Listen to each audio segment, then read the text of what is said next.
Hey everyone, let's dive right into this explainer. Today, we're tackling a high stakes choice almost all of us face at some point, picking between a personal loan and a home equity loan. If you've ever stared down a massive, unexpected bill and felt that cold sweat of panic, you know exactly how overwhelming these financial choices can be in the moment. Understanding the core differences between these two paths is absolutely crucial to help you avoid some very costly mistakes. So let's get right to it. Here's our roadmap for today. We'll quickly outline the two borrowing paths, break down exactly how personal and home equity loans work, put them head to head, and then figure out how to make the absolute smartest choice for your wallet. All right, kicking things off with part one, the two main paths for borrowing.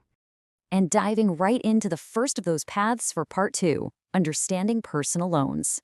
We all hit those moments where we just need extra cash. Maybe the roof is leaking, you've got a sudden medical expense, or you're finally consolidating that pesky credit card debt. The most crucial thing to grasp right off the bat is that a personal loan is an unsecured loan, meaning you don't have to put your house, your car, or any other property on the line. It's completely unsecured. That provides a massive sigh of relief for borrowers who either don't own a home or just flat out don't want to risk the one they have. Now, since the lender doesn't have your property as a backup, they're taking on way more risk. Because of this, they're going to look really closely at your credit score, your income, and your financial track record. Pass that check, and boom, you get a lump sum of cash. After that, you just pay it back in fixed monthly installments over a set period of time. It's straightforward.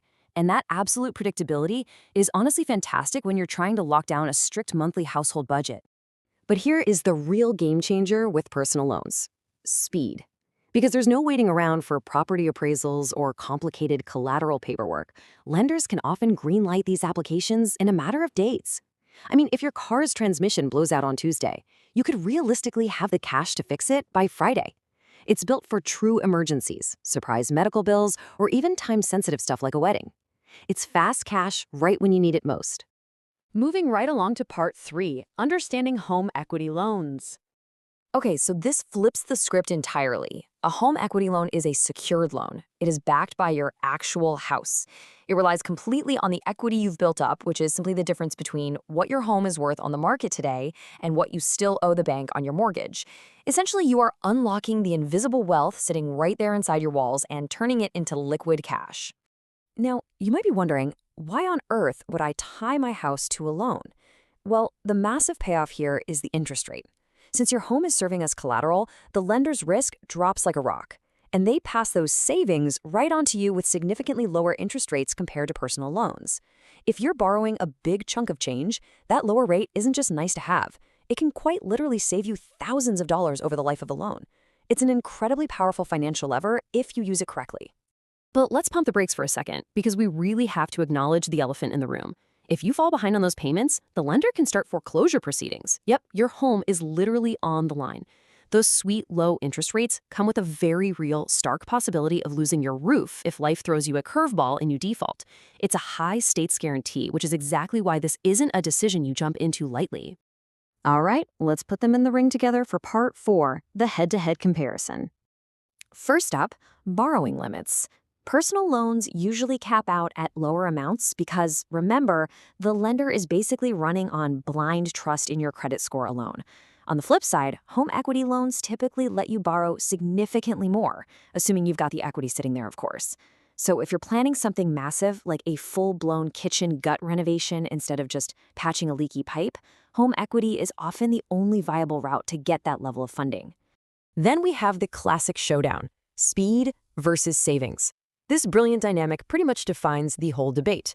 You are essentially choosing between the rapid, unsecured speed of a personal loan, getting funds in days but paying a bit more in interest, versus the slower, secured savings of a home equity loan, which takes time to process but saves you an absolute fortune long term. You really just have to ask yourself what your absolute priority is in the moment. Which brings us nicely to our final section, part five, making your smartest choice. Before you even consider signing on the dotted line for any funds, you've got to run through this four-step checklist. Number one, aggressively compare offers from different lenders. Number two, meticulously review the rates, the terms, and yes, those sneaky hidden fees. Even a tiny fraction of a percent difference is huge over time. Number three, borrow only what you truly need. And number 4, map out a rock-solid repayment plan. Responsible borrowing is non-negotiable here. And please, whatever you do, avoid unnecessary debt. Just because you get approved for a massive amount doesn't mean you should actually take it. Excess debt acts like an anchor. It creates immense financial stress and totally sabotages your broader long-term goals. Always be incredibly disciplined about the principal amount you're taking on. Less is almost always more when we're talking about borrowing money. At the end of the day, there's no single magic loan that's best for everyone. Finding the right fit boils down to evaluating your specific situation. What are your real financial goals here? Are you wiping out high-interest debt or just plugging a quick emergency? You've got to take a hard look at your income stability, thoroughly review your credit profile, and, maybe most importantly, figure out how much stomach you actually have for risking your collateral. So, I'll leave you with this one critical question to chew on. Are you comfortable risking your home to score that lower rate? Or is the speed and safety of an unsecured loan entirely worth the extra cost to you? Ponder that trade-off as you map out your financial future. Understanding both of these paths is how you make the smart play and avoid unnecessary risk. Thanks so much for hanging out with me for this explainer, and happy learning.